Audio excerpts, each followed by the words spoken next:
nouvelle vidéo qui sera une pile à lire. Mais contrairement à celles que j'ai l'habitude de vous tourner habituellement, qui sont des piles à lire bimensuelles, pour le coup j'ai envie de vous faire une pile à mood. Voilà, j'ai envie de vous faire une pile à mood que j'ai envie de faire courir du moment où je vous tourne cette vidéo, donc 24 septembre jusqu'à décembre. Je pense que je vais la faire courir jusqu'à décembre, voire fin décembre littéralement. Parce qu'en ce moment, je suis littéralement déprimée les gars. Littéralement déprimée, simplement parce que mes vacances se sont terminées. Évidemment, j'ai repris le travail et l'automne vient de tomber.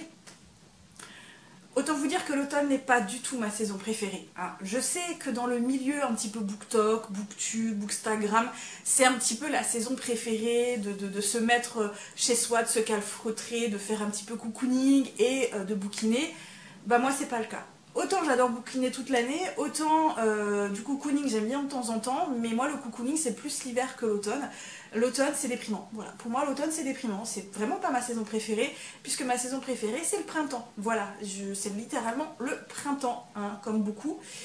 Et du coup, bah là, tout me tombe dessus, et du coup, bah j'avais envie de vous faire une pile à mood sur mon côté déprimé, et donc j'ai choisi une grosse pile qui pour moi se porte bien en fait à la saison automnale, voire début d'hiver, sachant qu'évidemment je ne vais pas tout lire, sachant qu'évidemment je n'irai pas que des livres de la pile à lire, et que j'ai bien l'intention de lire des livres un petit peu plus feel good, un petit peu plus fun, un petit peu plus péchu, et je suis même capable de lire des livres estivaux en plein automne. Hein. Vous le savez, moi en général, j'ai pas de pile de saison, parce que c'est pas mon truc, hein, littéralement. Mais là, voilà, là, je suis bien dans la déprime des piles de la pile d'automne, hein, tout simplement. Sachant que cette pile d'automne n'est pas apparentée à un challenge, puisque je ne participe pas au challenge d'automne. J'y ai jamais participé, parce que comme je vous dis, c'est pas ma saison préférée, donc je m'en rajoute pas une couche. Et j'ai pas l'intention d'y participer cette année non plus, sachant également que je ne suis pas certaine non plus de participer au Cold Winter Challenge qui démarre en début décembre cette année, parce que bah, je suis pas très motivée non plus hein, pour faire le challenge du Cold. Donc voilà, c'est pour ça que je fais un petit peu courir cette palle jusqu'à décembre. C'est pas dit que je la tienne, mais on verra bien. Bref, cette pile à lire, comme d'habitude, est non exhaustive, est susceptible de changer, de diminuer, de grossir et de ne plus courir du tout parce que j'en ai un petit peu marre. Ça reste une pile à lire, aucune pression. Mais c'est quand même une pile à lire qui comporte 12 ou 13 livres, qui est donc assez conséquente. Voilà. Bref, je ne m'attarde plus en intro et on commence tout de suite. On passe maintenant à des livres qui me font bien penser à la saison d'octobre et notamment à celle d'Halloween. Cette saison, vous savez, un petit peu creepy, où on se rappelle que les morts ne sont peut-être pas complètement morts et que les fantômes continuent de nous poursuivre. J'en ai choisi quelques-uns qui, pour moi, se prêtent parfaitement à l'ambiance. Et je commence évidemment par l'un des ceux qui, pour moi, me fait bien penser à cette ambiance, même si on n'en parle pas. Il s'agit du livre de la nuit de Holly Black aux éditions de Saxus. Et apparemment, c'est un tome 1. Je pensais que c'était un one-shot, mais je viens d'apprendre que pas du tout, il va y avoir une suite, donc j'espère ne pas être déçue. Donc ici, on suit une jeune voleuse qui est à la retraite, qui malheureusement va se faire rappeler à l'ordre par toute une organisation qui vont lui demander de voler un livre un petit peu particulier, si je me souviens bien, en tout cas un objet un petit peu particulier. Et elle en a pas spécifiquement envie parce qu'elle veut qu'on lui foute la paix. Et je sais pas, je trouve que déjà le livre me fait bien penser à la période d'Halloween.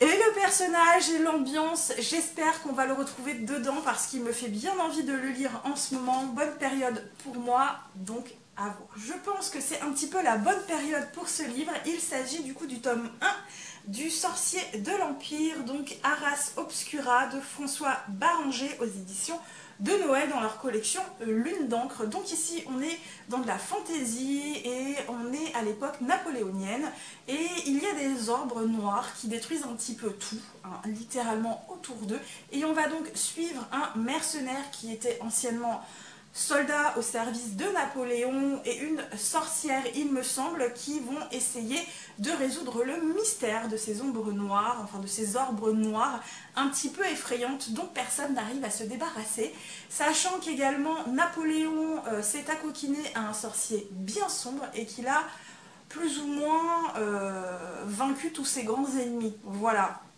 Je sens qu'on est bien dans l'ambiance creepy. On continue du coup dans la période halloweenesque avec ce livre. Il s'agit des Disparus du pays imaginaire d'Elaine Thomas aux éditions de Saxus. Donc ici, on est dans la réécriture évidemment de Peter Pan. On suit Wendy qui a été retrouvée après avoir été enlevée des années plus tôt. Ses frères, eux, sont toujours portés disparus. Elle ne se souvient de rien et essaie de reprendre une vie normale, malgré le fait que ce soit compliqué, on ne peut pas se mentir. Des années plus tard, alors qu'elle rentre chez elle, elle va tomber sur un jeune homme qui dit la connaître et qui serait un peu ce qui s'est passé avec ses frères. Je n'en sais pas plus, mais je sens qu'il va y avoir un petit peu enquête, un petit peu quelque chose de sombre. Je pense que ça se prête très bien, encore une fois, à la période d'Halloween. Évidemment, un des livres qui pour moi se prête parfaitement à la saison halloweenesque.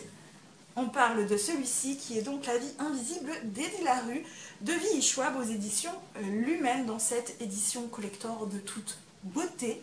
Voilà. Donc c'est un livre qui a beaucoup marché, on ne peut pas se mentir, l'année dernière, il a très bien marché.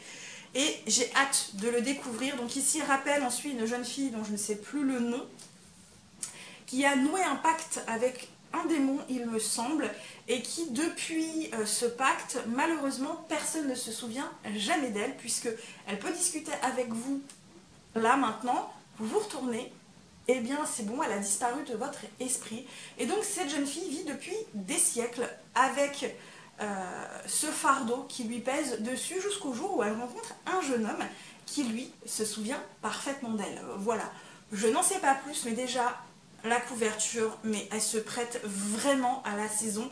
Je pense qu'il y a un côté sombre, mélancolique, un petit peu triste, un petit peu angoissant. Je pense qu'il y a tout ça qui, pour moi, se prêtera très bien à la période d'Halloween. Évidemment, quand on parle d'Halloween, on parle de fantômes, forcément, de vampires et de trucs un petit peu trash, un petit peu sombres.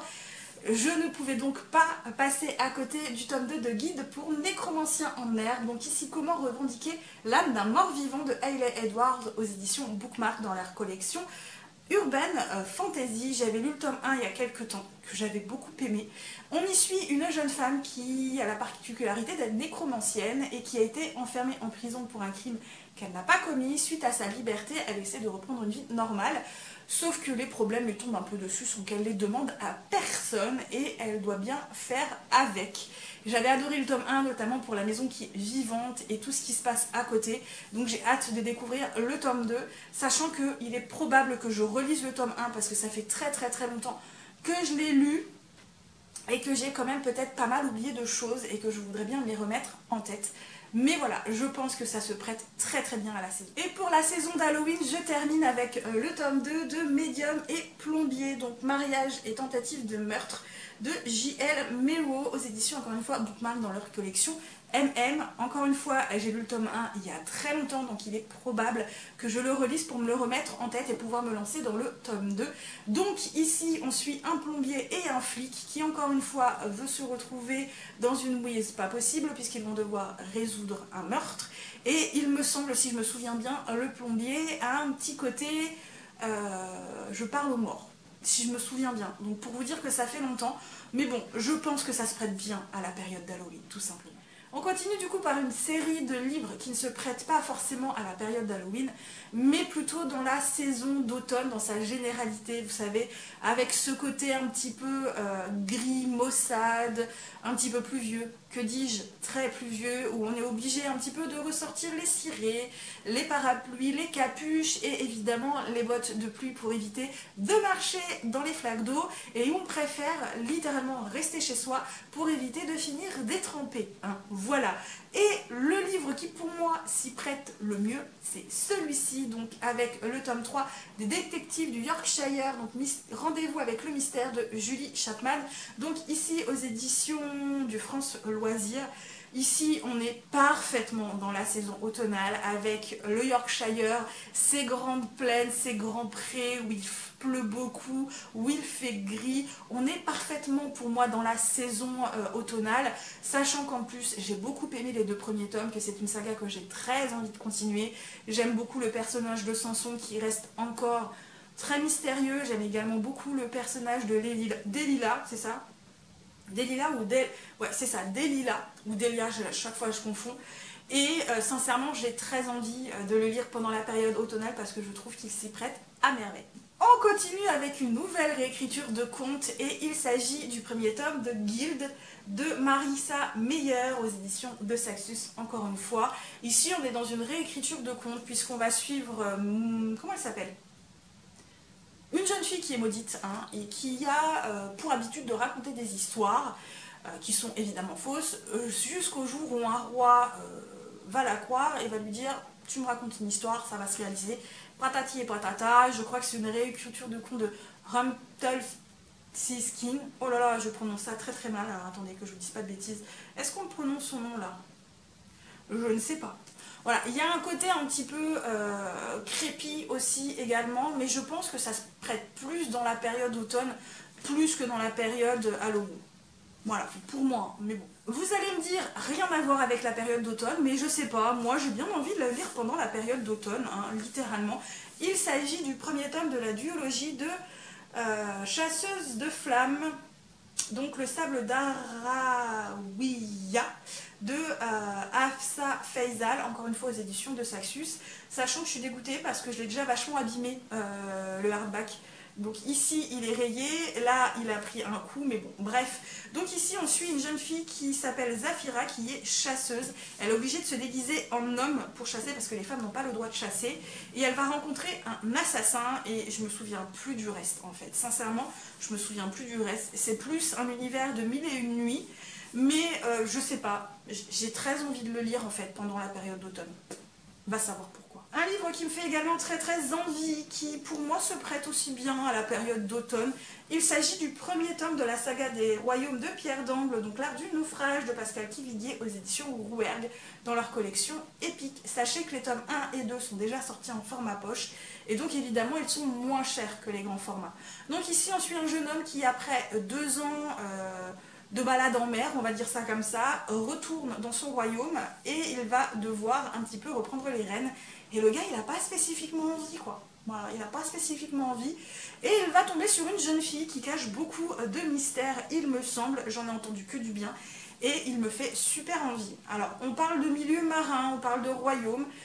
Et je pense que pour moi, ça se prête bien à la période d'automne. Voilà, simplement. Et parce que je pense que les post-apocalyptiques sont très bien pour la saison d'automne et même la saison d'hiver, j'ai décidé de lire celui-ci, qui est donc Les Flibustiers de la mer chimique de Marguerite Imbert aux éditions Albin Michel dans leur collection Imaginaire. Donc ici, on est des siècles après, on va dire, l'effondrement de l'humanité, réchauffement climatique, tout ça, le monde a beaucoup changé, la mer est devenue très chimique, et donc on suit un capitaine qui voyage à travers la mer chimique pour une mission bien particulière, qui va se faire capturer avec son équipage par des flibustiers, et à côté on suit une jeune femme qui, elle, est un petit peu naïve, qui vit sur Terre et qui, pareil, est envoyée pour faire une mission un petit peu particulière. Tous les deux n'ont rien en commun, mais on suppose très vite que tous les deux vont se retrouver à avoir un lien un petit peu particulier. J'en sais pas plus, mais je suis très intriguée par ce roman. Et de toute façon, pour moi, les post-apocalyptiques, je vous dis, automnal, hivernal, c'est parfait. Un livre qui pour moi se prête parfaitement à la saison d'automne parce que justement on parle de saison. Il s'agit du deuxième et dernier tome des Saisons du Chaos de El Cosimano aux éditions de Saxus. Le premier tome étant les saisons des orages que j'avais beaucoup aimé et donc forcément je l'avais prévu de le lire cet été, je ne l'ai pas lu donc je le remets dans la pile à lire parce qu'il me fait toujours très envie et forcément on parle de saison, donc hiver, printemps, automne, été.